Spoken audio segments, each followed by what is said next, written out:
listening to music, Mondays on the Rundown Live.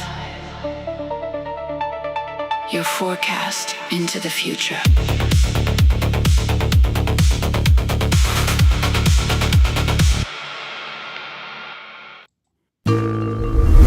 Oil and slave labor.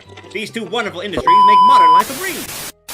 If you're going to listen to an artist consistently and it's your favorite artist, you most definitely should understand who it is that you're looking into or listening to. There's brainwashing that gets involved in music, in the music industry, like recording things backwards and all these different things that people don't know, frequency channelings and different things like that. So when you buy music, try to buy it that it's recorded in 432. We only found out about that not too long ago. So people are looking and remastering a lot of the music to 432. That was done in 1950.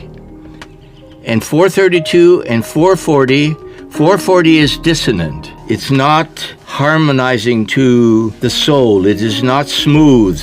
It is dissonant. In other words, it's negative. It will affect you negatively. But it's so subtle, most people will never know the difference. You know why everybody loved Michael Jackson?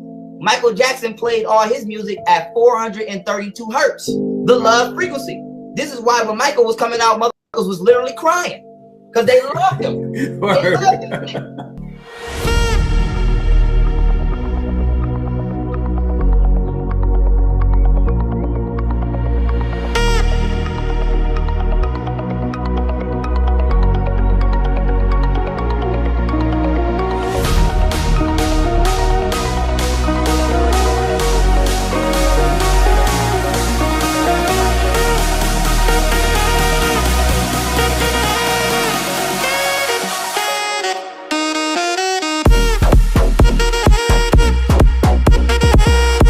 AI is going to make music better.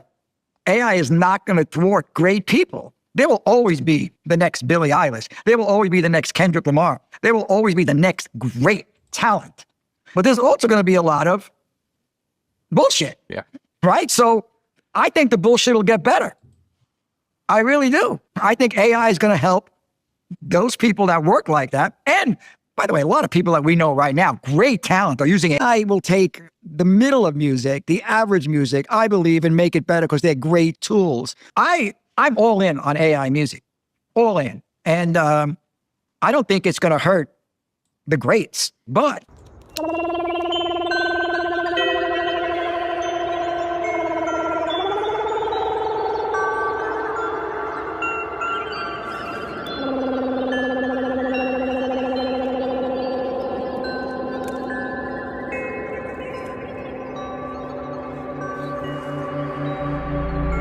I don't even need a voice anymore. I can just get replay. I can get the best voice from AI. I don't need anybody to sing the song anymore. You're not gonna win. Like there's no like fighting AI.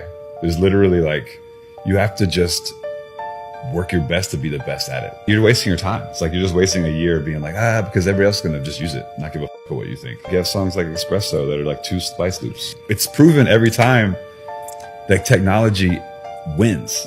And I had this young producer over that I signed, and I'm like, let's just like use Udio real quick just to like make some, goth type beats or whatever. He looks at me, he's like, I'm like done, I'm cooked, right? And I'm like, I don't know, man, maybe. And I kind of explained to him like, I'm in a position now where I can use these tools really effectively because people already trust me for like my taste and what I do. But you have to like work your ass off to be the good producer. The music industry is finally moving into things they're afraid of. They just need some light. What you don't want to do is license the next AI Spotify and say, give me 3% of your company. That is the greatest deal anyone's ever made. Who gives a shit who owns 3% of my company if your company's Spotify, right? I mean, it's absurd. So they have to grab the enterprise value of the new technology. 2023, the music industry got a loud and unexpected wake-up call about generative AI. and it came out of left field. That was when this anonymous producer called Ghostwriter, who's wearing a bed sheet and some sunglasses, he took to TikTok and released this song called Heart on My Sleeve. And it used AI to deepfake the voices of Drake and The Weeknd. That was a moment that really shocked the world. AI technology for making music has advanced by leaps and bounds in just several years. Now fake songs can be made to sound just like real artists, and thus presenting new challenges in protecting an artist's creative rights and authenticity. People are definitely using it to refine their process. Artists are using it to enhance their work, and we can't expect them not to use it at this point. So. I will never give you up. The Strait of Hormuz must be shut. Blockade, blockade. In my head just blockade. Please let the ships go through. Come on, at least a few. If you block me, then I block you. Blockade, blockade. I thought this was easy peasy. An AI artist named Zania Monet just signed a $3 million record deal with Howard Media. But not everyone in the music industry is celebrating. Kehlani has been one of the loudest critics, saying in a TikTok video that AI-generated music actually displaces artists. She called Zania Monet a computer program that's taking up creative space. SZA also chimed in, writing "I hate AI" on her Instagram story and pleading to her fans not to make AI music or images of her. Former Interscope exec Neil Jacobson runs the full-service record label that signed Zania Monet. Now, this isn't Jacobson's first bet on AI. He previously signed virtual artist Im Oliver and even declared that AI is the future of the music industry. Five Iron Frenzy is a Christian band. Don't click away from the video. I promise this is worth your time. Five Iron Frenzy is a Christian ska band. Please don't go. I promise. They're great. Five Iron Frenzy is a Christian ska band with several political songs. Please don't go. Well, riding on a couch makes me tired. And it gets a little cold. That's true. But if y'all could use a little swaying, rodeos and square dancing, you farm like mad all day. You might think that I'm lying to listen to what my uncle's gotta say. Well, I'm an old smelly geezer. This pop punk band or screamo band you've been listening to had been Christian the whole time. Yes, but can we also talk about the band that we knew was Christian and they radicalized us? Yeah? Anyone else? There's at least one other person. It is Thursday, April 20th. Time to hit up Robert for another What Year, What Happened? Released this day in the year 2004.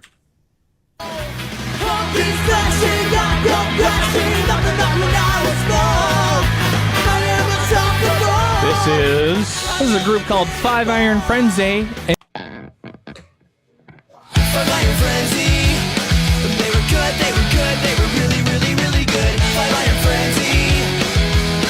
When you see them, we really, really think you should thank them for being so cool and so awesome. Yeah, thank them for being so neato.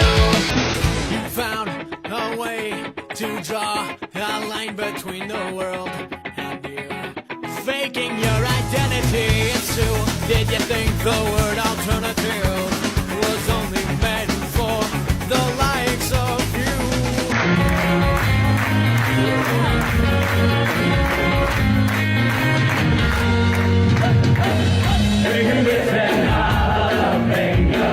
On my Polish hot dog, apple powder, potato chips, and a beef very long. That's my face to the window, wrap the sticks in my shirt. Eight people in a stinking van, I never more couldn't hurt. Sony just built a DNA test for AI music. It says it can tell if a song is 50% Michael Jackson. But there's a hidden danger nobody talks about. Before we dive in, save this video. The system is called Clues. It analyzes audio segments to find semantic similarities between AI tracks and copyrighted songs. This goes beyond exact matching. Clues detects when two pieces feel like versions of each other, even when they sound different. The goal is to reverse engineer which songs influenced an AI-generated track, then pay royalties based on that influence. Why now?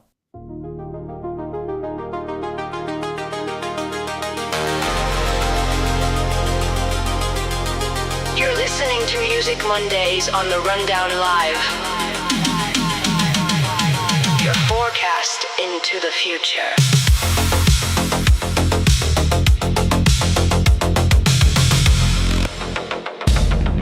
Now, you don't know it yet, but you are listening to history in the making while you are listening to this show. We know now that in the early years of the 20th century, this world was being watched closely by intelligences greater than man's, yet as mortal as his own. I want you to get up now. I want all of you to get up out of your chairs. I want you to get up right now and go to the window, open it, and stick your head out and yell, "I'm as mad as hell, and I'm not going to take this anymore!" Censored by the mainstream media, the destroyer of fake news, and your host of the Rundown Live, Kristan T. Harris.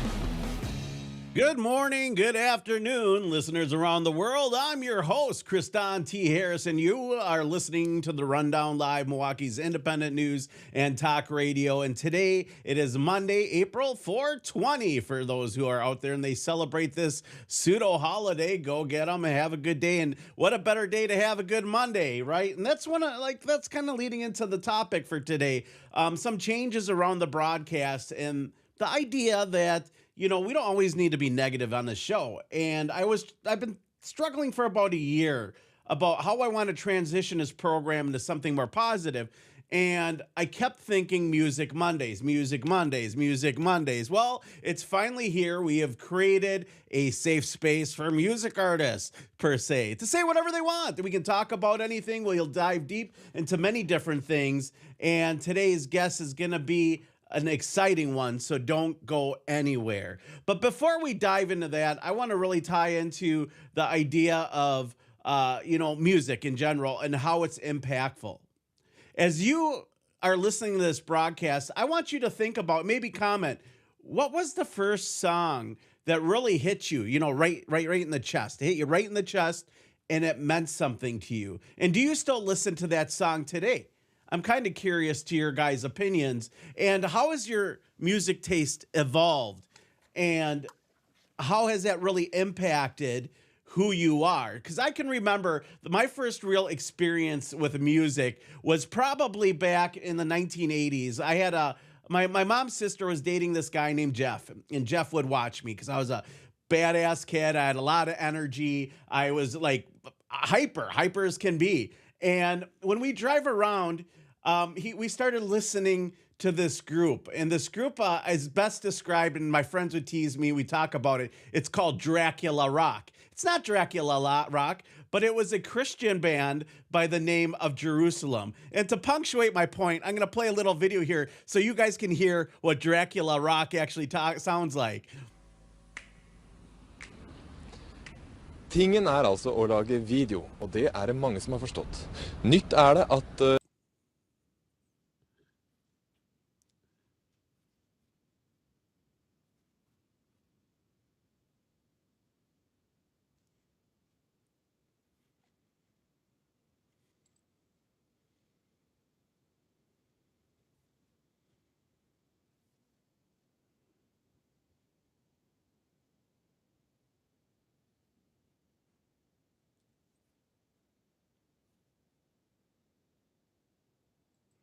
And as you guys can see, it kind of fits the description. So we're sitting here being like little kids. We're like, let's listen to Dracula Rock. And it was really just Jerusalem from Sweden. And we kind of were like always joking about it. And so in gym class, I would sneak the tape in. And so one day my uncle told me a story.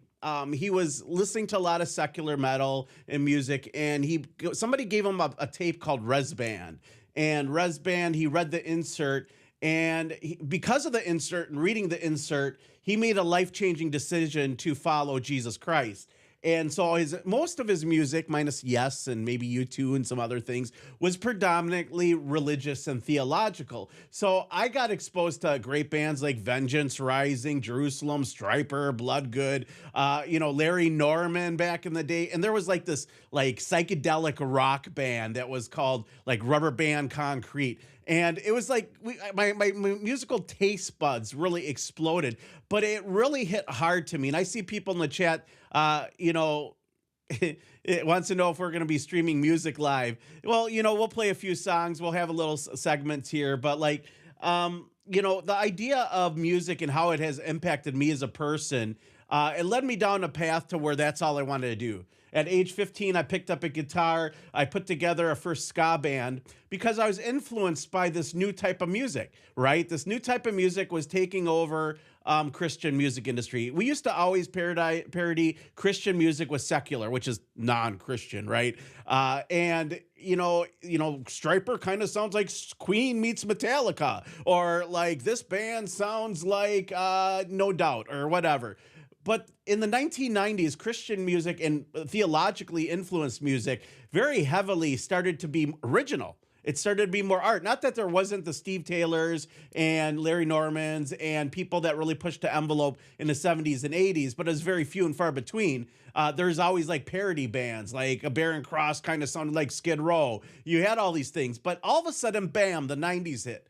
And we got hit with all this alternative rock. And my buddy Jeremy and I were talking about starting a band. He's like, we should start a ska band. And I'm like, I don't know what ska is. And he's like, well, listen to this. And he sent me Five Iron Frenzy's Upbeats and Beatdowns. And it's a really impactful album to me because I had, at that age, you're like soaking in all the lyrics. You're learning what the words say. And I had questions. I'm like, the Old West. I'm like, why would we put bullets in Indians' heads just because they don't accept Christ? And my buddy's like, yeah, isn't that messed up? And I'm like, yeah, that's a little weird. Did we do that? And then you start looking and you're like, what?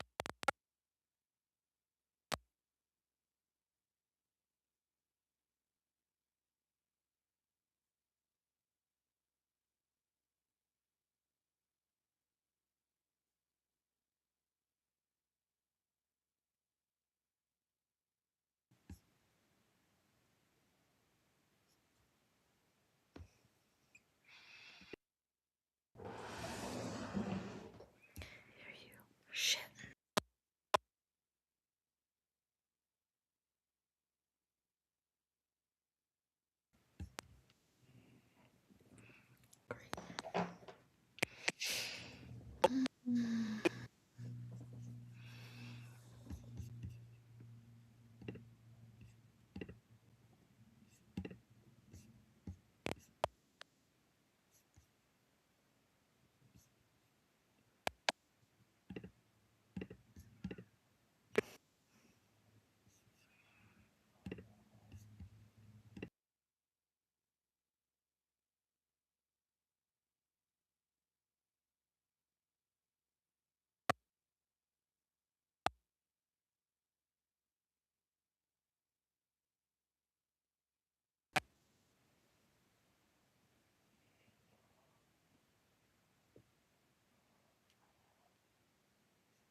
Okay, I can't hear you.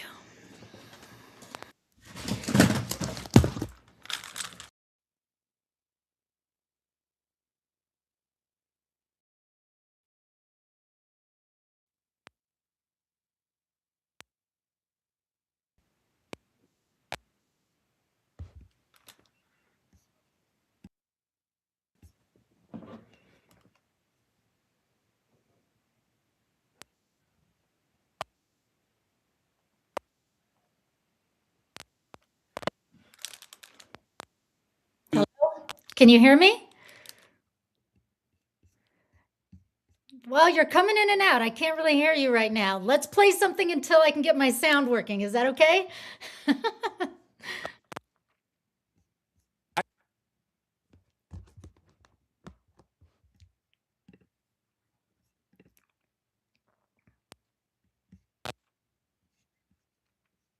Smile and nod because I can't hear you, but soon we'll fix it. I know.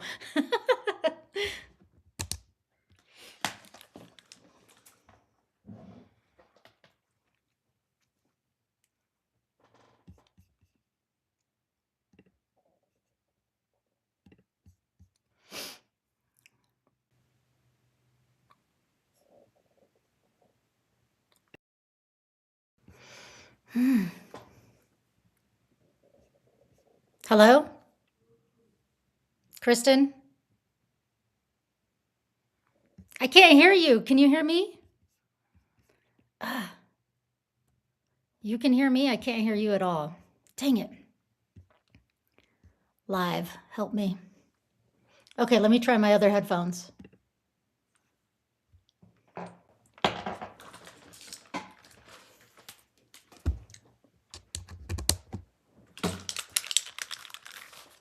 Hello? Help. Are you talking? I'm going to log out and then log in.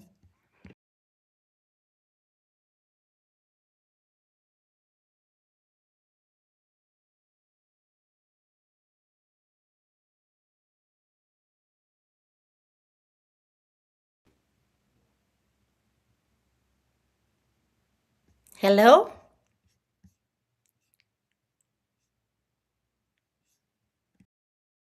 Can you hear me?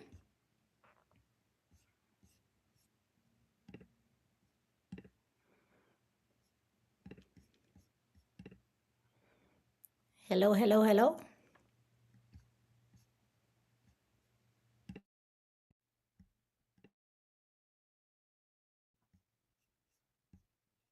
Can you hear me?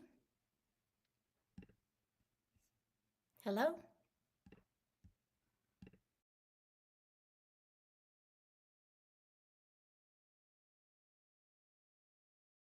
I suck at all this.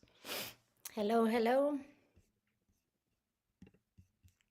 Can you hear me?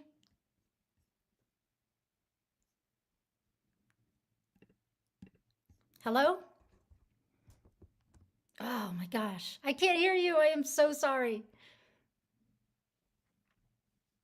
Okay, I can kind of see your mouth, but maybe if you text me the questions.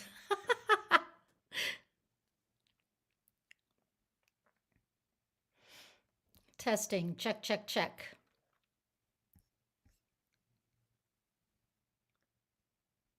Yeah, everybody lost sound. It wasn't just me because it was crackling. Okay, so it's on your end. That makes me feel a little better. It crackled and then all the sound went out.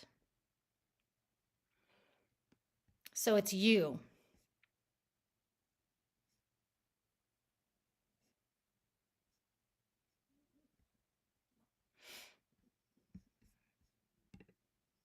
Is your mic off maybe? In the meantime, hi everybody. Can you guys hear me? Good morning, everyone. I'm coming at you from Denver, Colorado, and my name's Leanor Ortega Till. I don't know if you can hear me, but here we are, ready to do some rocking out. I've very rarely ever done live stuff, and this is why, because I'm Gen X and bad at technology. So when he gets himself up, pretty much I have to take over, right? So I can talk about everything I want. We still can't hear you, dude. Good morning to everybody.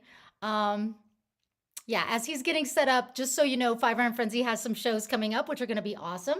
We have one coming up in Whitefish Bay. Has anybody ever been there? We're going to be playing the Argo in Whitefish Bay, and this is with a ska band called Something to Do. Crazy band, very fun. And then we're going to be playing with a band in Milwaukee called Something to Do also. And both of those shows will be also joined by Space Monkey Mafia. They are a ska band. Can you guys now hear him or not? I can't hear him. But yeah, but I'm glad that mine is on. So anyway, yes, two awesome shows. The Minneapolis show is sold out. So if anyone wants to go to the Minneapolis show, come to Whitefish Bay, which is not super far away. And we're going to play the Argo there. Anybody hearing him?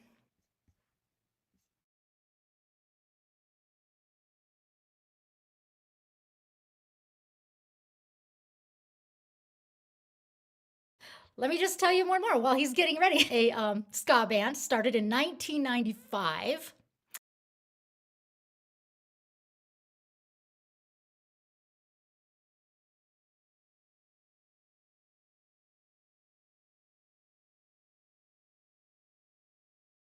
Started a band called Five Iron Frenzy, and we were going to basically just open up for their metal bands and be a side project.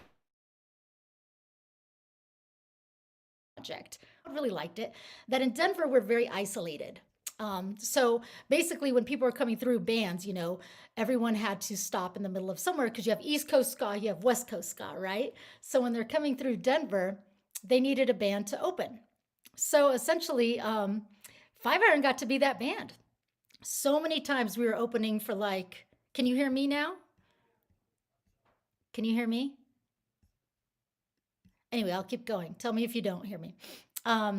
So for a long time, you know, Goldfinger would come through, Less Than Jake would come through, Pie Tasters came through, all these different bands, and we essentially got to open up for all of them because we're the Denver band, right? So that's kind of how we got going. Still waiting to see if we can hear my host. Can we hear my host? Okay, you can hear me. Okay, you can ask questions too. But anyway, so we were like this dorky ska band, right? Just playing all these shows. But something people might know and might not know is that at the time in 95, we were a Christianal mission ska band. And what that means is you'll have bands that are like, you know, Christians in a band, which is cool. But we were one of those bands that had like a mission statement. Even in 95, I was right out of high school. We had a mission statement. And we essentially said, you know, we want to raise awareness about things. We want to raise money and funds for things. And we aren't just here to just goof around and be dorks, even though we are. Our songs have a message. And so it was kind of weird, you know, with the ska scene.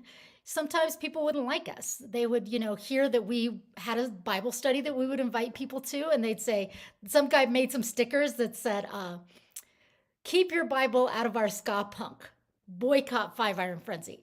And we just, you know, started making shirts that said that. Oh, I can run a show, dude. I can run a show. No problem, Jason. So anyway, we kept going and going with those shows, and eventually we played a big festival, and we had a little fan base, and it was growing and growing and growing. And what happens when you're a local band is if you have a big crowd, people will start really getting into you, right? And so labels were starting to notice, and we knew we wanted to be on a Christian label, but we did not want to be on Tooth and Nail. No shade on Tooth and Nail. We just knew they had a billion bands, and that wasn't going to work for us. And so anyway, we ended up playing with a band or signing with a label called 5 Minute Walk. And they were small and they were Christian and they were out of California. And so we came in to make our first album, and guess what? We had 2 weeks to make an album. And we're like crazy little punk rockers, right? And we did it. And that is called, if you ever look at our albums, it's called Five Iron Frenzy, Upbeats and Beatdowns. Hey, Kristen is back. So we played Upbeats and Beatdowns, and it kind of became a thing. Like, we were dorks, we were silly, we were ridiculous, we didn't think we were cool. Hey, I'm getting a call. Hi. Oh no, do I need to take over? How long do I need to do it for? I'll just be funny. It's okay. I got it. Okay, bye. All right, his soundboard exploded, so I'm going to keep going, right? Because, boy, I can talk.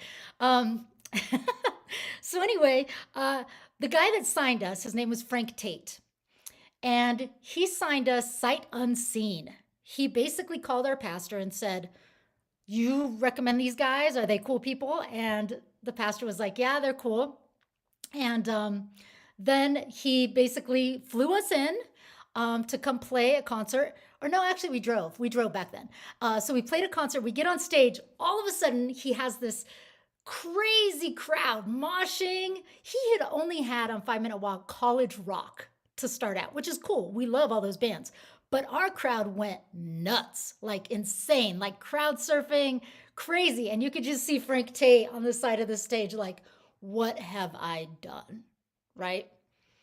So you can send questions too if you guys want. So through the years, we stayed with 5 Minute Walk, and it became a community and a family. And what I loved about Frank Tate's heart, he every tour had a benevolence. I know, soundboard, how sad.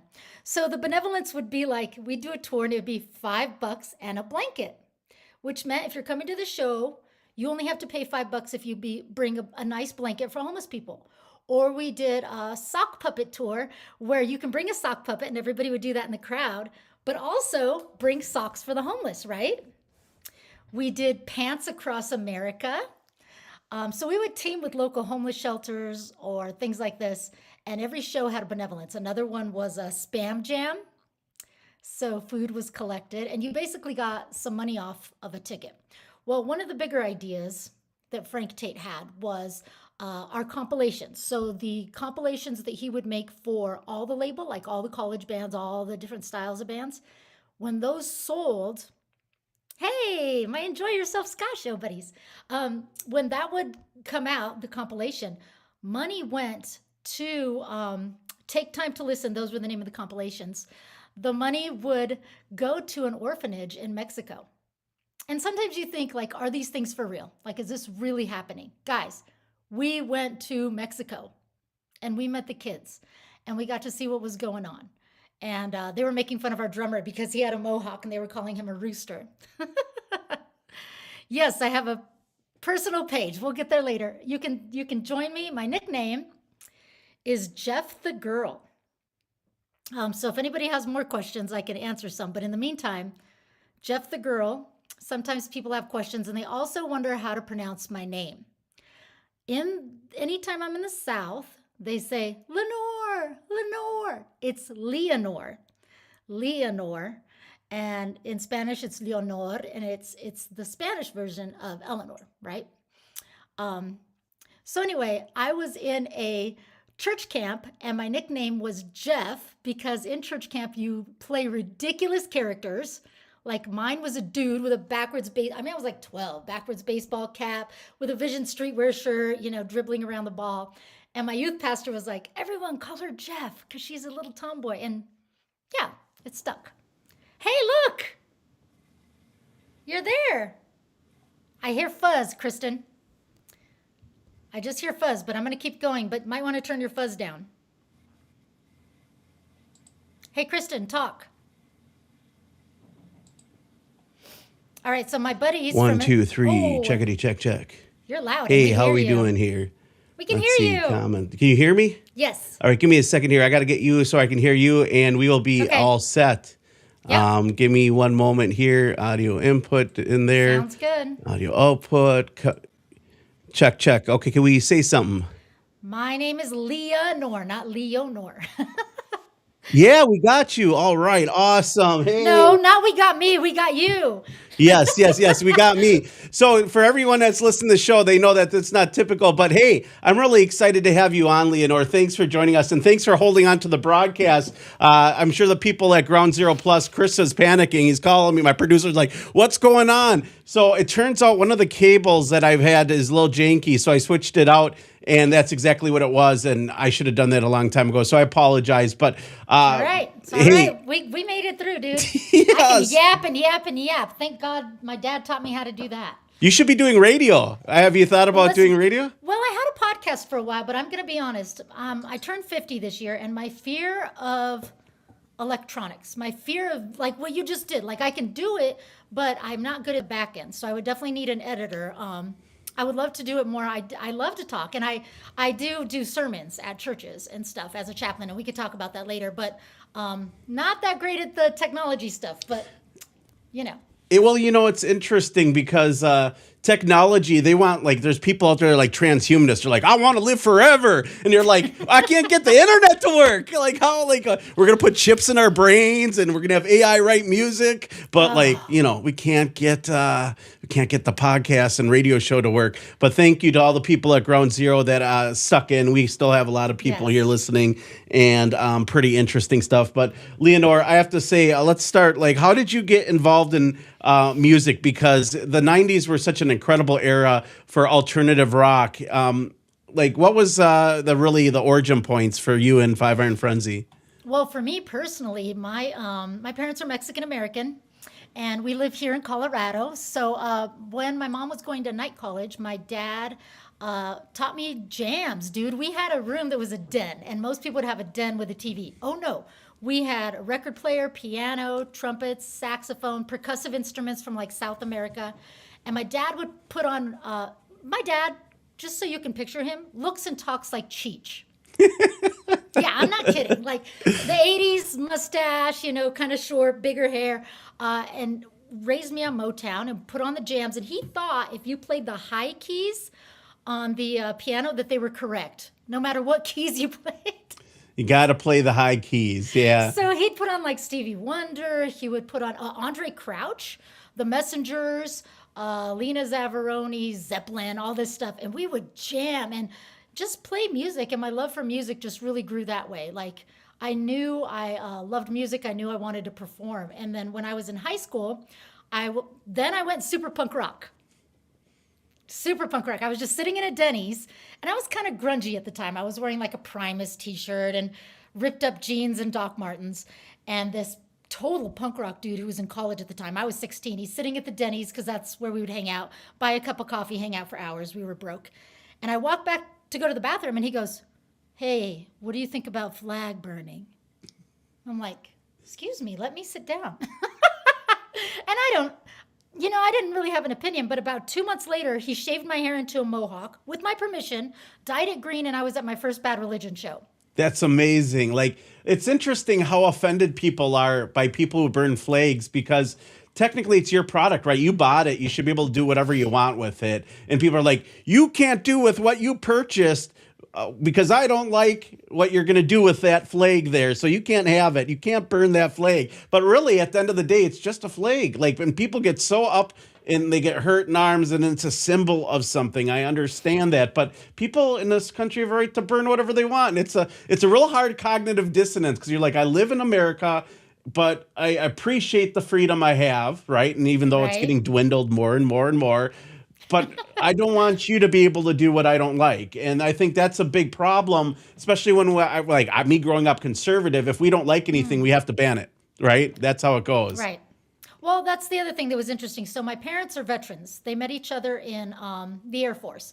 But we were raised Democrat. And that's because, like, a lot of people forget that back in the day with the Farm Workers Union, with social needs, social justice, for the Hispanic population, especially in Colorado and other minority populations, the social justice piece was huge and the needs for social services.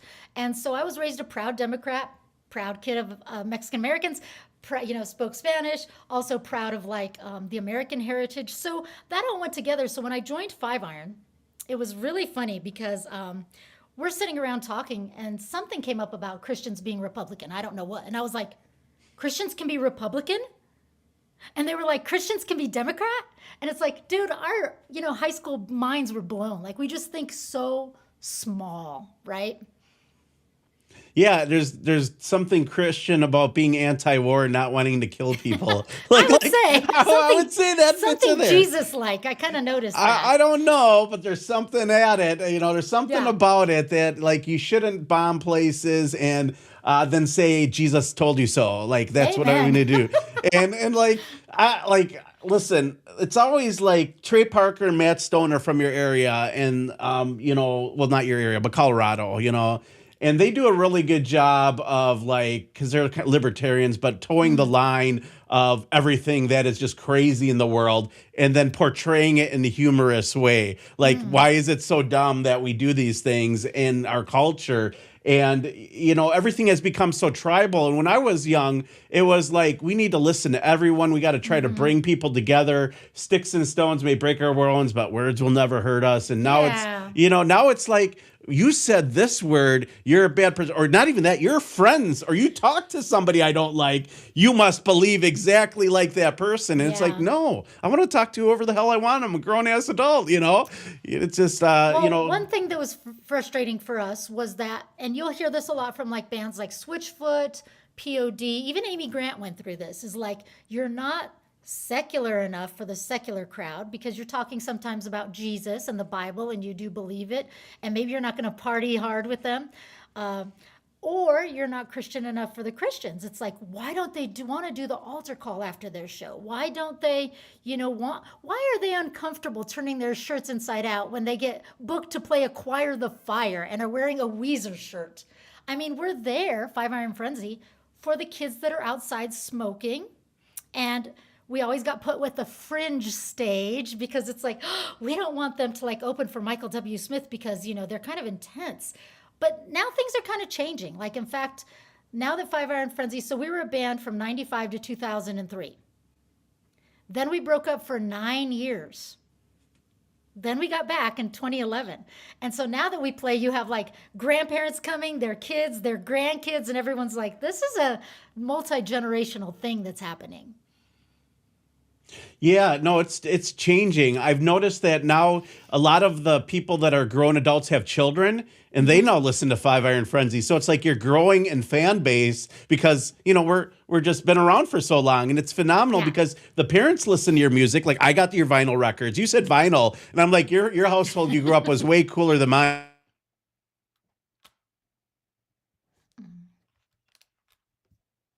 There's a few others that they listen to, but it was like things that I was like, that's not cool. The kids would beat me up at school if I put that on, you know, like why would I put that on?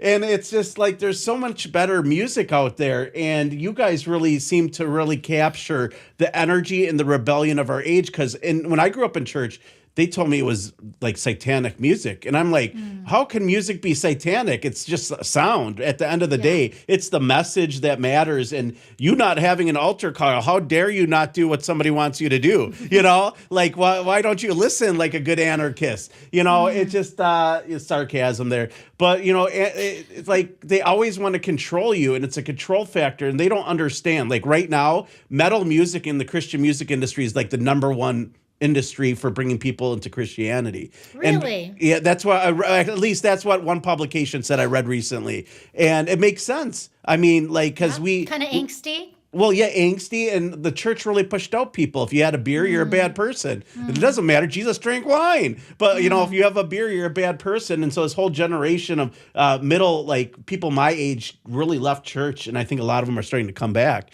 But you're right. I do want to say something, though. I don't think in terms of they.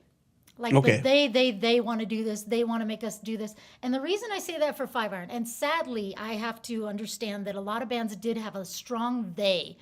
They were a church that pushed them out. They were parents that were like making them legalistic. They were a community. We didn't have that. We chose to be self-legalistic. Like, we decided, you know, back in the day, not to drink, not to smoke, not to have people of the opposite sex. And we decided to be a Christian band. We decided we didn't have outside forces saying, do this. It was so fascinating because the love of Jesus was in our hearts, even when we were teenagers, and we're like, this is what we want to do. So it's interesting because you feel a lot of bands trying to push against something. And we weren't. We didn't have this out, like even the label, nothing made us be more Christian or more legalistic. So it's kind of fascinating. And now, like, there's a lot of people are doing the, you know, I'm going to say a buzzword, you right? You ready? The whole, what do they call it? Starts with a D. What's that word that people are doing? Deconstruction. Deconstruction, yeah. And they need to, and we need to, because we need to make our faith our own. But I felt like a lot of us in Five Iron had already done that work. And we're coming into it being like, we've deconstructed, now we've reconstructed, and this is what we want. And not that faith isn't fluid. Faith is fluid. Spirituality and belief is fluid. But I'm very grateful to say in my life I haven't had a hard they pushing at me. Well, it's the programming, I think, is where it comes down to, is that we're all programmed, and we have to deprogram ourselves. That's why McDonald's spends all that money on learning that red and yellow make you want McNuggets, and then they give you the little Happy Meal. Yum. No, it's like, what's in it? What's in it? I tried. True story, Leanor. I have been trying for the last 3 months to get DNA labs and food testing labs to test what's in a McDonald's quarter pounder. And they're all on board. And they're like, yeah, we do that here. We can test meat to make sure there's no contaminants. I'm like, check everything. Human meat, I don't care. I want to find out what's in my burger. Is it soy? Is it clone meat? And they're like, no, we can't do that. It's a violation of our agreements or something. So I went to the University of Madison. No one will touch it. I wonder what's in that burger. I'm just kind of curious. Stop it. I want to live. Ignorance is bliss, bro. I guess I'll just go to Taco Bell. And what's funny on that subject, let's just talk about that real quick. So if you want to, and if you have time, you can go on YouTube. And I had a podcast called Too Punk to Be a Hippie. And you'll like this. The whole concept is that as I, got older and had kids, I tried to raise them very healthy, right? So no white bread, mostly organic food, no water with fluoride, and I did this podcast. The joke is that I really don't know what I'm doing. I don't. So I had people on there that talked about gardening, and I do garden now, raising chickens, and I did have chickens. Some of them succumbed to the bird flu. Making, kombucha, grass-fed beef, bees. People that raise bees came on the show. Vegans came on the show. So you can look up on YouTube, Too Punk to Be a Hippie. That's awesome. I'm actually very proud of it. But like you said, like the technology piece, maybe I'll get back into it again. I have so much I still want to say. But the problem with being like forward-facing is that you're a hypocrite. So I thought, let's just run with it. Sometimes McDonald's. Well, what you could do is just have somebody else produce it for you, so you don't have to deal with all that. Like let's talk. We should talk. I'd be happy because I really like to bring people together. And I grew up in a very right wing household where you trust the president blindly because it's who God selected. King Solomon of witchcraft or King Solomon of this, of the Bible. Whatever it is, you follow it. That's who God put in power. And it's funny because you got to start asking questions, and you guys really helped me come to that aha moment. But yeah, organics, your body's the temple at the end of the day, and what you put into it. And I'm not saying that I judge you because that's above my pay grade. That's what God's for. Like, I just don't have authority to tell you where you're going or where you're not going, but I will try to help you and say, hey, buddy, that might not be quite right, but it's not my job to tell you that. So, I try to love unconditionally. And I think not judge. Right. And that sucks because like who doesn't give, like I give money to homeless people. And the first thought is like, what are they going to use that $20 for? That it shouldn't matter to me. Like, cause you immediately become judgy and it's like, so I just kind of close my eyes and I'm like, listen, man, I know it may have you have a good day. Maybe you'll get things together. True story about that. I used to be a manager and a district manager candidate for Radio Shack. And we had these homeless people that come in at the end of the night and bring me like $100 and change, and they want me to change it out for dollars so they could stay at the hotel. And it was a husband and wife. He lost his job and they were homeless and they just wanted a hotel. And I asked him, well, if you're asked him, how much do you really make? He said, sometimes $300-$400 a day. So why aren't you putting that aside for rent so you can get a house and get off the streets? They stopped. I didn't see him for 6 months. And at Christmas time, they walked into my little old Radio Shack and they spent $3,000 because he got a job. They were living off the streets, and he was thankful that every day I took that change in the hood and I made it into dollar bills for him. I didn't do anything to help him out other than that because all he had is a bunch of change. But he changed his life and he came back and he was really happy. And $3,000 in a little Radio Shack, that's a lot of money for your daily budget. I think that's a lot of robotic little puppies that do a flip. It used to be RC cars, but now it'd be like AI robots, which... My favorite gift my dad got me, I know this is like going way off, but in the 80s, it was a little stuffed cat that had an AM/FM radio in it. And I have pictures of me like wearing cool Adidas and a puffy coat with my dad just because music. Dude, music, it just doesn't get any better, right? Well, no, it doesn't. And so going back to the temple of God, like what we do to our body, because that's where God resides, right, is inside of all of us. What we put into is very important. Organics, healthy things, because there are things out there like GMOs and synthetics, and you could be eating fake food or soy burgers. But yeah, you're right. It's okay to indulge and dive in if you really want to. Sometimes I don't want to know what's in my pizza, and I really love pizza at the end of the day. Because that's the other thing, right? Like, eat, drink, and be merry. Because honestly, like, yes, okay, sure, the body is the temple, but at the end of the day, like, now there are people that struggle with eating anything, and I've gone through that. After Whole30, I struggled with not wanting to eat at all because you get so like, oh, does it have gluten? Does it have this? And I became let's not say Karen, but my gosh, my kids are like, stop reading labels, eat something. Your brain isn't working because there's no calories because you're on tour and all they have is Taco Bell. Well, I'm at the age where I don't even have to eat. I can just look at food and get fat. My eyes absorb the calories. People say eat the sun and just stare at the sun to get your calories, but I can just stare at the food and my body's just, I eat like 5 peanuts and gain 2 pounds. How old are you? I'm 47 and my body does the Common Core math thing where you eat 3 peanuts and you gain 5 pounds the next day. It's just, I don't understand it, but it's there. Yeah. It's really interesting how the music industry was really shaped back then. I want to play a clip to show our listeners. This is you guys, and I saw you guys in maybe what was the year that Striper played Cornerstone? Because I saw you guys 2000 maybe? Yeah, I saw you guys in 2000 2000 or and then 2001, one of those. yeah, it was one of those two. And I went for 2 years to Cornerstone, which I really miss Cornerstone. I know, so do I. It's so sad. And I miss Micah it was so much. shaking so hard because he got to talk to the guys in Striper, and he's like, I don't think I can drive the van. Someone else is going to have to do it. Micah, our guitar player. That's how I felt when I talked to you on the phone the other day. I was like, I'm really excited. And I spazzed out. Let's see this clip. Okay, let's play this clip. This is Five Iron Frenzy. They are playing at Cornerstone Music Festival. I believe this is 1999. Here we go. Okay. Okay, Cornerstone 1999. Please welcome Five Iron Frenzy.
And Leanor, like, what was the first moment that you got on stage and was like, this is something I could do for a living? Wow, people are coming out and they really love your music, because you guys have some of the greatest fans, just hands down, some of the greatest fans out there. And I think that's partly because you used to write them all back, right? Like, yeah, that was my job in the band, was correspondence. So this is before computers and cell phones. So I'd go to the P.O. box, 500 P.O. box, and they would hand me one of those white clear boxes full of letters.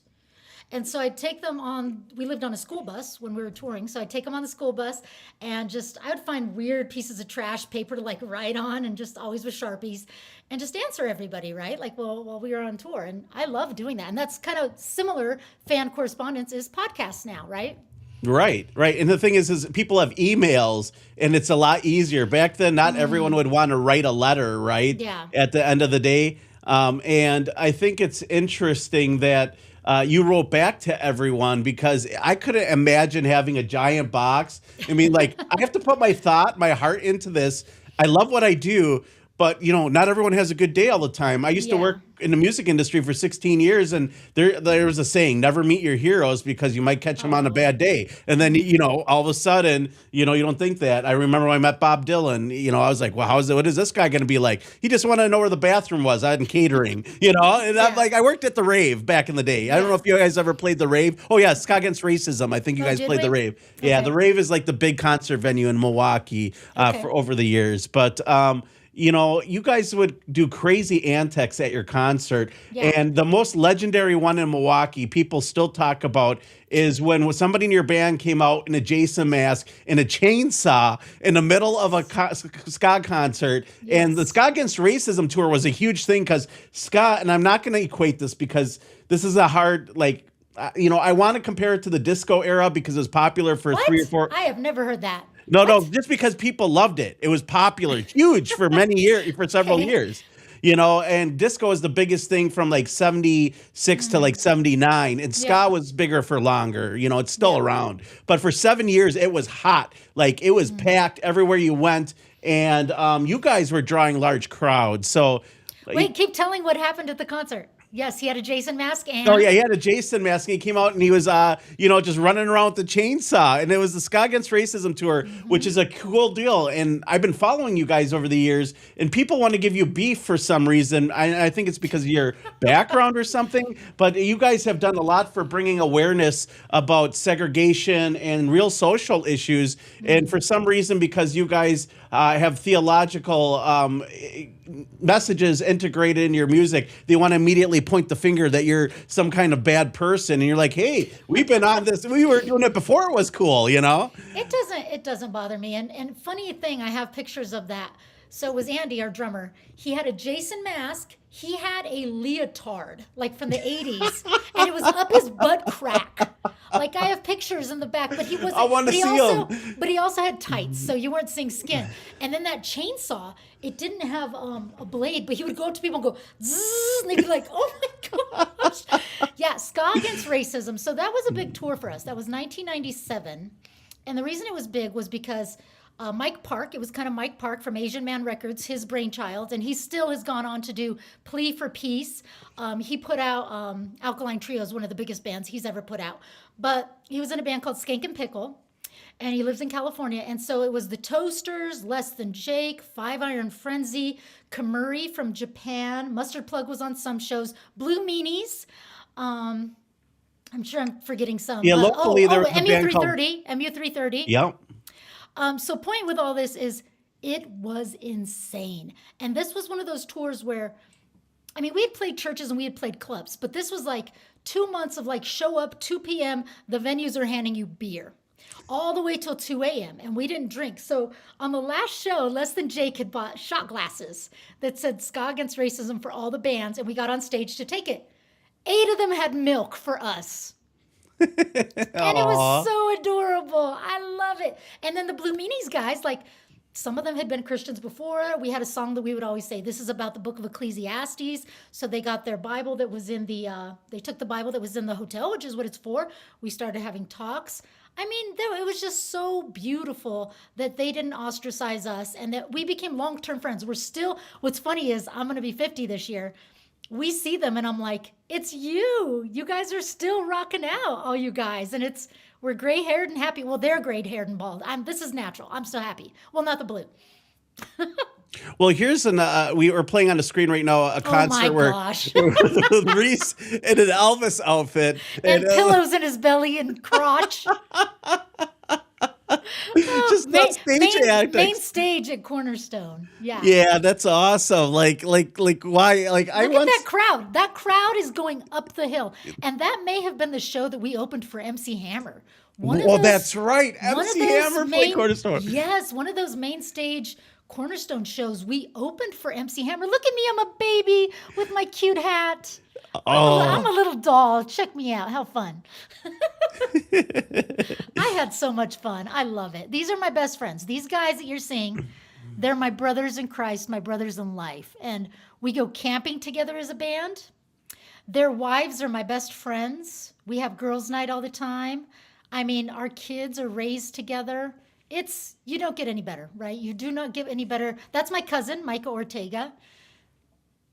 Yeah, you don't get any better spending life with people like this. And we fight. Trust me, we fight.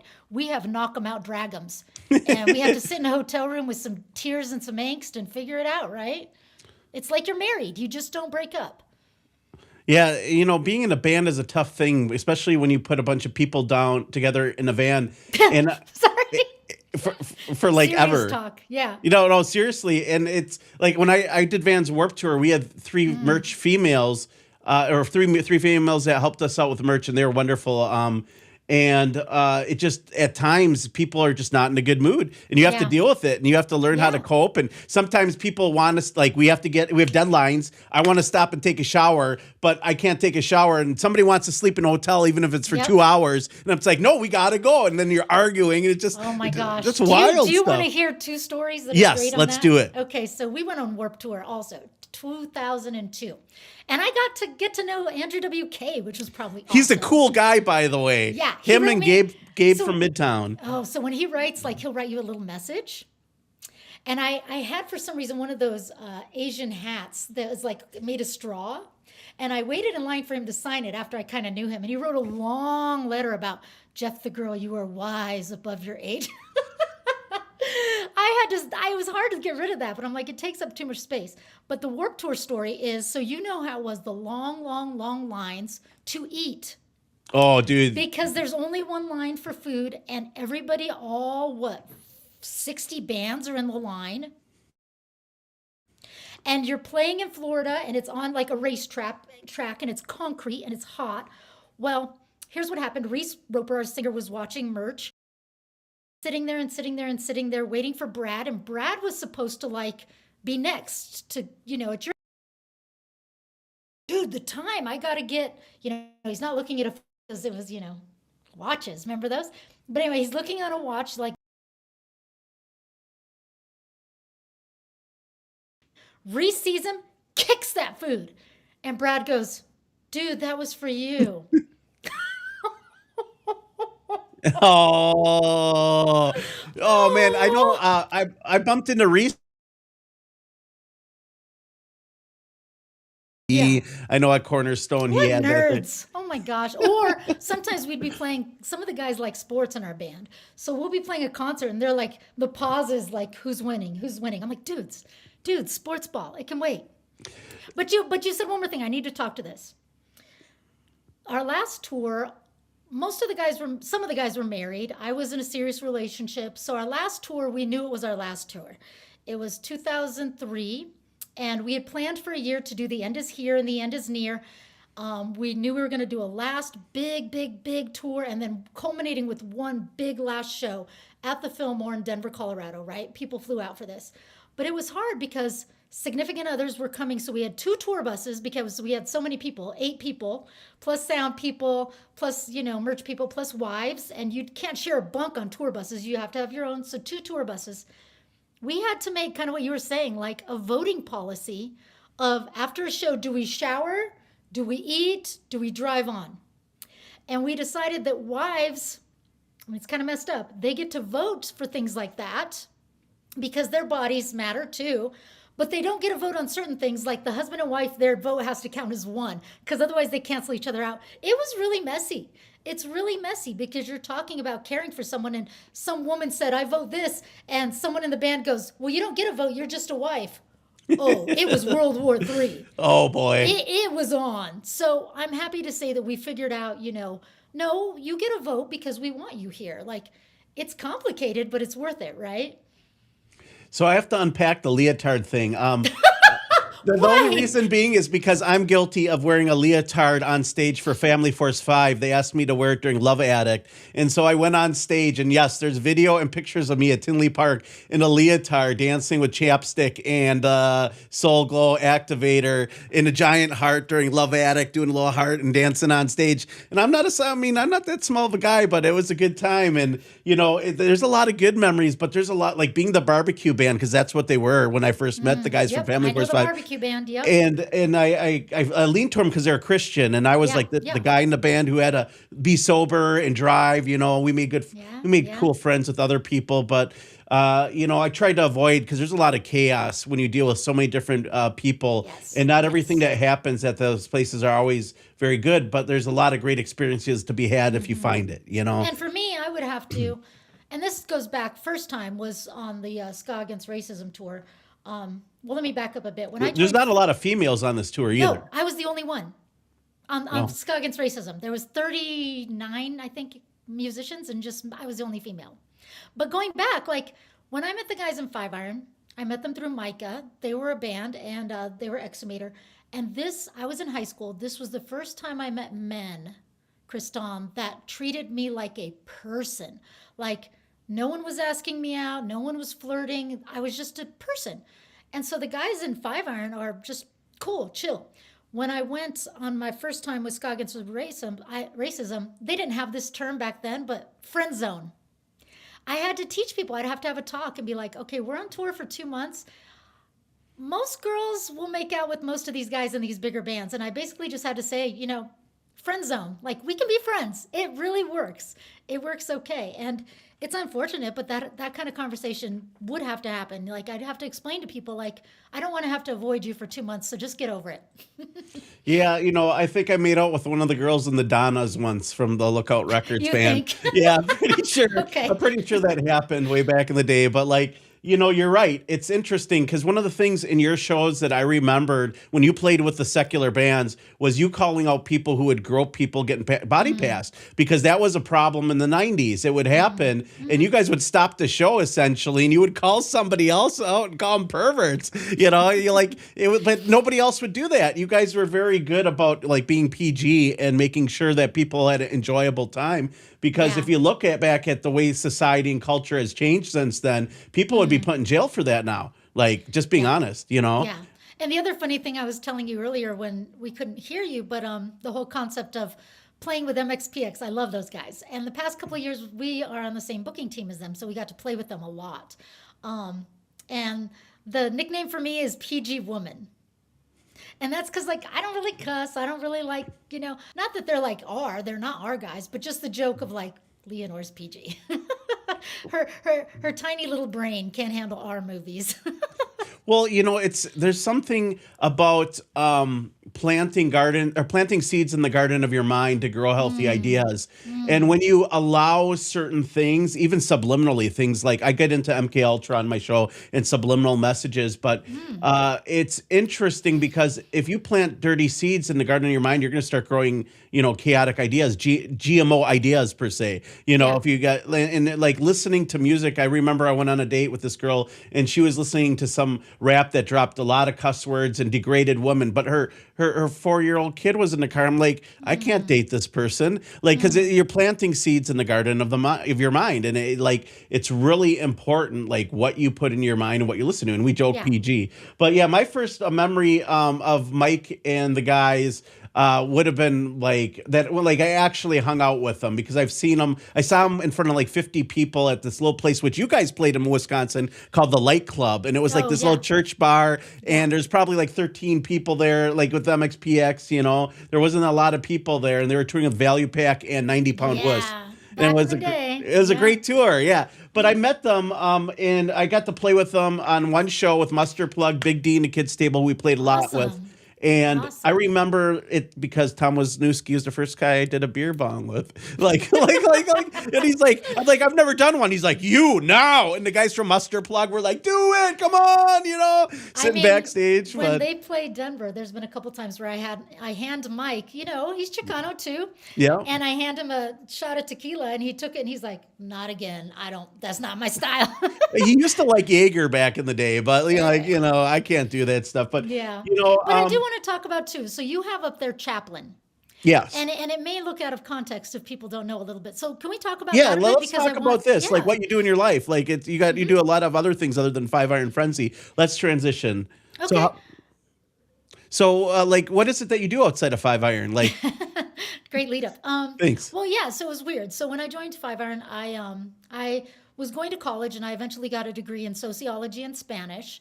And at the time, 5 Iron Frenzy was starting a church called Scum of the Earth Church. Have you ever heard of that? Yeah, I actually have heard of it. I think I read it in HM Magazine. Mm-hmm. Yeah, so it ended up happening. And it, in fact, just closed down 2 years ago, I think. Like, it started in 2000. I haven't been there for about 10 years now, although a ton of my friends go there. But it kind of, after COVID, it was hard to keep it going. A lot of different reasons. But point being, as I got into serving at the church, we would always have homeless people come. It was right downtown Denver, different groups. And I started volunteering at the women's prison here in Denver. It's called Denver Women's Correctional Facility. And as I was volunteering there, I learned that you can be a chaplain there. They don't get paid, but there is a group called Faith and Citizens, there's lieutenants that are over all the Faith and Citizen group in Colorado anyway. And so if you want to be a chaplain and not a volunteer, you have to go to extreme training, like really extreme. So you have to take defensive tactics, hostage negotiation, CPR. Hostage negotiation? Oh yeah. So I have to do all this training once a year that's with correctional officers. I'm in there with them and I'm learning like pressure points and stuff. And it's not just me, it's the social workers, the nurses, some of these people that are not correctional officers, but we have to learn this for our safety. So you're a silent assassin is what you're saying. I am not, but I love it. I go to the Denver Women's Correctional Facility. I've been going there for many years. I go to the units, take my guitar, play hymns, pass out Bibles, talk to people. I've gotten to know a lot of people. And then I'm also encouraged to have pro-social relationships with people after they get out. And in fact, this year I am officiating a wedding of a woman that has gotten out that I've known for about 7 years. That's amazing because when you think about it, one thing I've learned about the prison industrial complex is a lot of times anybody could be there. I think there was a study by a lawyer that every American commits 3 felonies a day because there's so many laws on the book. Oh, I see what you mean by Yeah. anyone. I thought you meant anyone can come volunteer. I'm No, like, no, no, no, no, no. I'm talking about prison, the prison yeah. industrial complex. Yeah. Like they're just normal people. They just got, and some of them just had a bad day and they got caught doing something dumb, and some let's others. back up a little though, Okay. because society doesn't like to put women in prison. And so for some of the women that are there, it's, it's not 3 strikes you're out. It's been a habitual life, or you get people that made a really bad decision while high, or with a co-defendant. A lot of women have a co-defendant, which is a guy, and they got in trouble with somebody, right? Okay. Those are the main 3 things we see. But it is fascinating to, I don't ask what they did, but the ones that do share their stories, like you're saying, you would never know. You would never know. It's just like an old lady, and you're like, what did you do? I'm so curious. But if we go there, we go there. If we don't, we don't. Well, it's interesting. I used to bartend for 8 years in Wisconsin. I think everyone's been a bartender. And one of the guys that used to come into my bar just got out of prison, but he was in his 80s. And he said he used to share a jail cell with Charles Manson. And I'm like, what? Like, I found this out after he was coming to our bar for a year. He opened up to me because he heard I was a reporter. And I guess he used to be a big drug dealer, and he's like, I had yachts and all this stuff. Well, he passed, and his daughter came into the bar to ask about her father because she never really got to know about him. Yeah. But it's like, you're right. Some of these people look like normal people, and they have a troubled past. And like, it's really hard for a lot of people, even in today's society, to understand how redemption works, right? We all want to poo-poo on politicians and leaders and different people, but at the end of the day, do you believe that they can change to be good people, right? Yeah, Like, I do, because I've changed. I mean, I'm still changing. That's the whole point. If the whole point of this life is to become more Christ-like, then it's going to be hard, because we come with all these bumps and issues and struggles. And I've learned, for one thing, my husband and his patience with me, his name's Stephen, helps me grow to be more Christ-like. Or my daughter and my son, like they irritate you in certain ways, but it's because you're learning to be more patient, to be more gracious, to look, the relationships we're in is a mirror. They're showing us who we are, right? And thank God for that, to choose the people that you allow to look at you every day and say who you are, right? And the guys in my band do that too, and they can safely help me grow, like, chill. Like, I'm pretty ADD hyper, right? And I say things without thinking all the time, and it can really hurt people. And I've had, I'm still learning. I haven't started learning that until my 40s. Yeah, it's interesting because there's a self-growth aspect. It's like me. I used to blame toxic relationships on everyone else, and I realized that it was me being comfortable in toxic environments. So when they weren't toxic, I would make them toxic because that's where I felt comfortable. And it's like, well, why, if there's no problems in a relationship, do I have to make a problem or have issues with something? And sometimes you got to look at yourself in the mirror, right? And I started to learn a lot about Christian history, and one of the biggest trumpets of speech that they did after Christ died is a statement that was, bigger the sinner, bigger the saint. And the Roman Pharisees had a problem with this. How could you be a big sinner but yet be such a big saint? That's like, they're counterintuitive. But really the message is that anybody can be redeemed. And because they were such a big sinner, that would make them a huge saint, because they were able to change that life, make that U-turn, and impact society in a way that is very predominant and change lives. And I think that's something that Christ believed in as well. And he went to he didn't stay at the good person's home. He wasn't hanging out, at the local temple all day. He was going everywhere, Well, let me speak to that. So one of the women that I walked alongside for 4 years, she was in there without, I won't say names, but she was in there for attempted murder. And now she's out, and she is actually an addict specialist, and she helps people with their addiction. And she was a victim of domestic violence. And a couple weeks ago, I went to the state capitol in Denver and heard her talk on a bill that got passed to help women in domestic violence situations. So she's more than redeemed. She's, using her voice for good now. And I'm just blown away. Like if we believe in people and walk alongside people, I don't think of quantity. I have to think in terms of quality, because a lot of women, there's about 700 women at the prison and about 500 don't want to talk to me. But the ones who do, damn, if they do, I'm there, right? They call me Chaplain Ortega, and they can remember because I go like the taco sauce. Do any of them recognize you from Five Iron Frenzy? They're like, thank God, no. they're like, see, you're good influence. No, I keep it very separate. It's not, when some get out, they hear about it, and other volunteers are always like, oh, you should mention she's in a band. And I'm like, no, well, then not doing that today. It's like people who do things and then they TikTok about it. Like they're going to go give some homeless people food and then they TikTok about it. And I understand that people want to encourage other people to do it, but they really want the clicks or the clout. Well, and I'll also say it's kind of hard for me because since the prison doesn't pay people, right? I raise support. I raise financial support, just like a missionary. I work through Urban Sky, and I have been blessed to have a lot of Five Iron fans and parents of Five Iron fans financially support me, and they get it's a 501c3, so they get a tax write-off. But it's awkward because, yes, I have to tell stories and I have to share, but it also feels like icky, But if I don't do it, and if I don't raise support, and if I don't get over myself, this can't be my career. And I love it as my career, dude. I am not, this is what I'm going to do, right? No, that's an amazing thing to be passionate about because it implements change and genuine change in people's lives. And the reward is seeing their success. And that takes a big heart. It's not easy to do what you do because I can imagine that you have bad days just like everyone else. And it's not easy to put on a space. You got to really just give it to God and, really open your heart to change. It's not so much my bad day.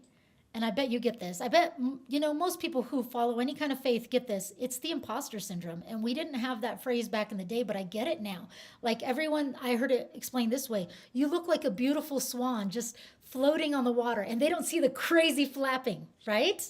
They don't see how every day you have to be like, I am freaking not good enough for this calling. I'm not. I am not. Nobody is. But that doesn't mean that we give up, right? Or even like the lyrics that Five Iron play. We're not, good enough to have this message. We screw up big time, right? We don't always follow through. We can be jerks too. But that's why I like Reese's writing.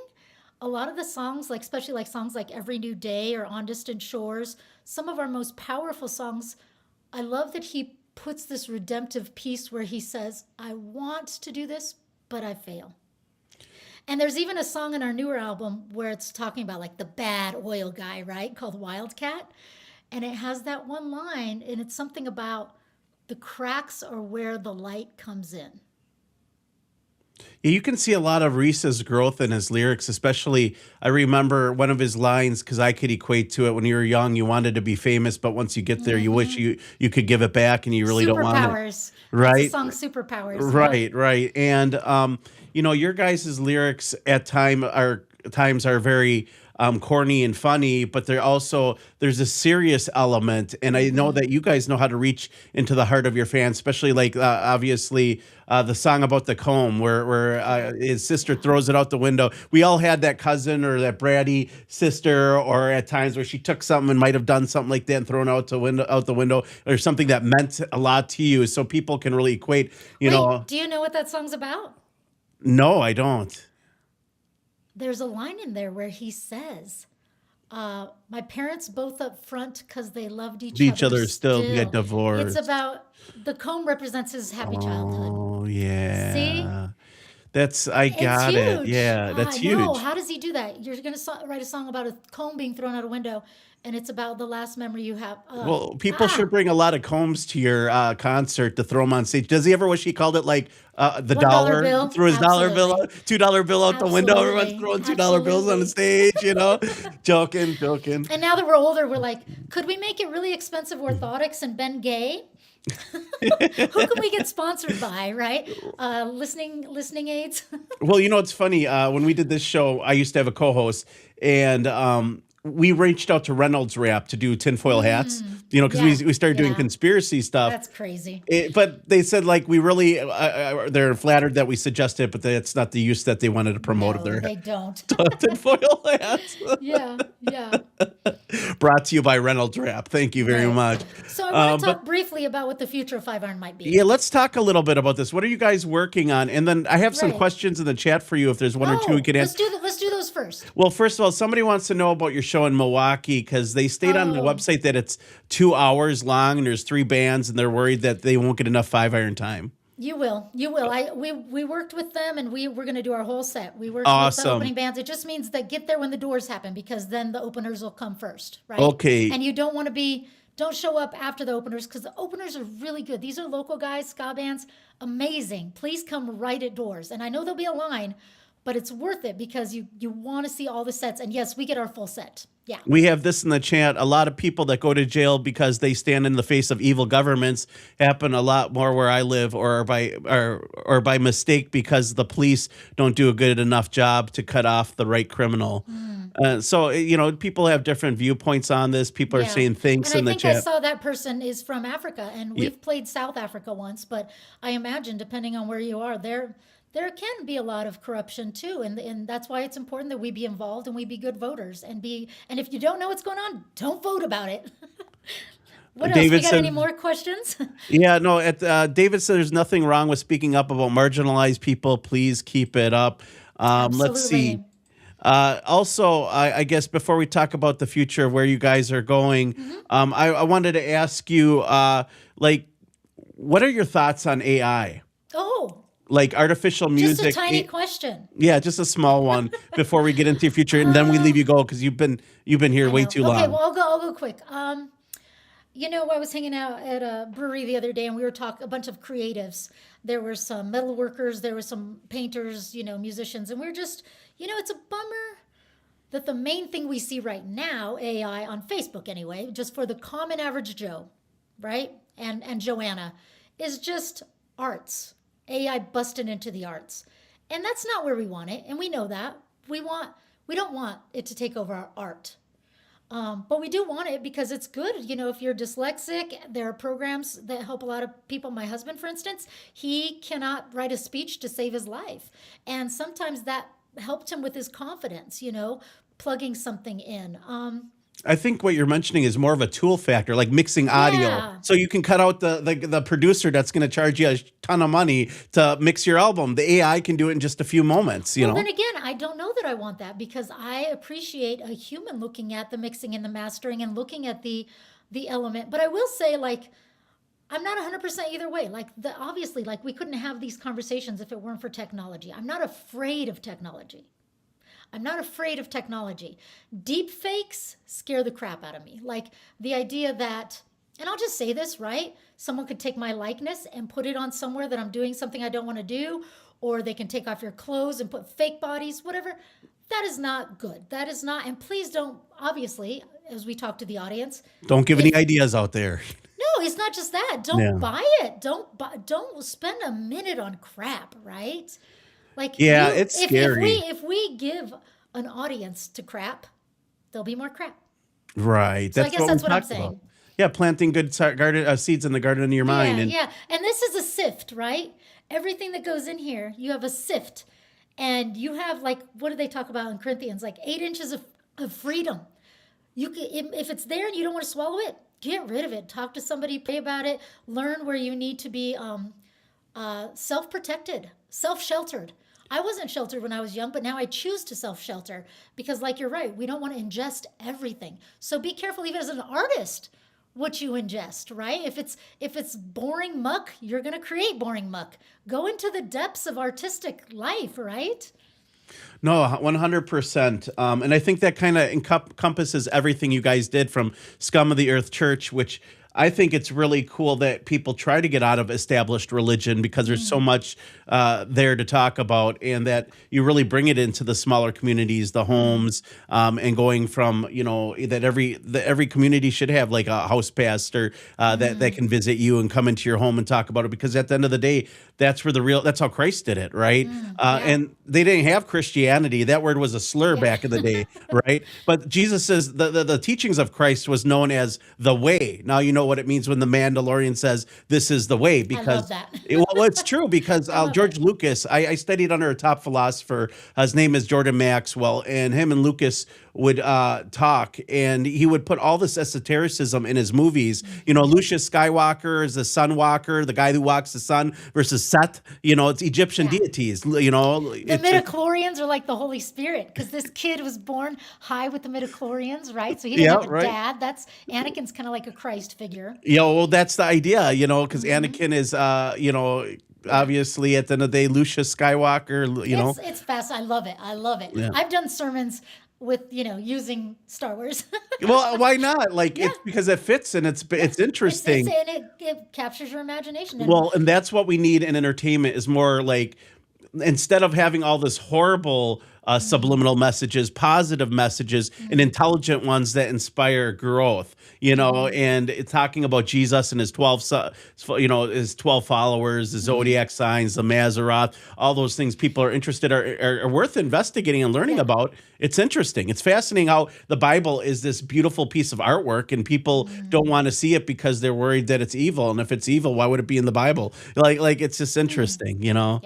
So that being said, let's talk a little bit about Five Iron Frenzy in the future. What's coming out? I saw that, I noticed that shout outs are a big thing. A lot of bands are inviting other musicians onto their albums. Yes. I saw that. So maybe we might see some appearances maybe in the future. Well, this year coming up, we're playing with a lot of big ska bands, not album stuff, but live shows. So we have shows with, we have a show in Grand Rapids. I'm going to try to be at that. That looks great. That is awesome. And so, we got Goldfinger on there. We've got Suicide Machines, and then the Indianapolis show. So that's a big one I want to plug. We have a big one that we added because the Grand Rapids one sold out. Oh, so geez. we added Indianapolis, and that's going to be us and Suicide Machines co-headlining. And Mustard Plug is playing. That's great. And The Boy Detective. They're awesome. And so that Indianapolis show, it's not sold out yet. That's going to be a very big one. I mean, I cannot wait. I don't think we've ever played with Suicide Machines. And, New Girl and the Van Song and all those, we love Mustard Plug. We just love those guys. So, and the Boy Detective, if you haven't heard of The Boy Detective, they are amazing. They're from Michigan. They kill it. Their band is new, young, fresh, fun, and also has really cool things to say. So I've been really, working with them, and a lot of the opening bands that we get also I want to plug, because if you want to look at some new ska, look at who's been opening for us, like the Ruffalos, again, Something to Do, Space Monkey Mafia. Local areas have a lot of really cool ska bands going. And they've been around for a while, dude. I played with Something to Do way back in the day. There was them. It was we had three major ska bands. 5 O'Clock Charlie, who you guys played with against Ska Against Racism. I don't know if you remember. And then there was, what was the other big one? Oh, Milk and the Evil Acquaintances. But two of those bands had females in it. And that's the first time I was really introduced to females in the music industry. Something that we thought was nerdy, saxophone and trombone, all of a sudden was cool. And we're like, Dude, that's what we want in our band. How excited am I to share the stage with little Jessie Dills? Dude, she's I've seen her live. So I cannot voted wait. for Kodos just played with them, and I put out their album. She is so animated. I'm a fan. Well, She's I should energy. probably get going. I have had such a blast. Anything else you want to ask? No, before that's I about give it. my Thank you so much, Leanor, for day joining us. on? Let our listeners know man. where they can find out more about you. Yeah, please. So for me, and if you're interested in becoming a prayer partner or a donor, you can go to Urban Sky, urbansky.org. And you can also just hear about other things that other cool people are doing too in the ministry sector. You can also go to Five Iron Frenzy, and if you want, you can find shows there. And if you want to, you can also like Jeff the Girl on Facebook. That's kind of where you can see where shows are going on, stupid stuff that I post. Leanor Ortega Till, thank you very much for being our guest on the Rundown Live. We'll have to have you back on sometime soon. And thank you. I can't wait to see you guys in Milwaukee. And for those that don't know, this Friday at the Argo, I just got my tickets today. I invited a bunch of my friends. We got a gang going out. We're going to be rolling deep. We're going to be rolling deep. So Let's have fun. It's going to be fun, guys. All right. Awesome. Thanks again, Leanor. We'll be back tomorrow. Same bad time, same bad channel. Thanks for those listening on Ground Zero Plus and KGRA. We'll see you guys tomorrow. Thank you again to Leanor Ortega Till and 5 Iron Frenzy. You guys have a good night. You too.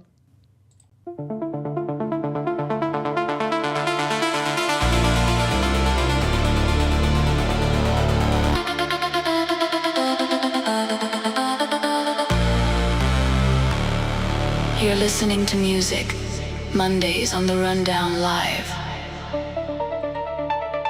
Your forecast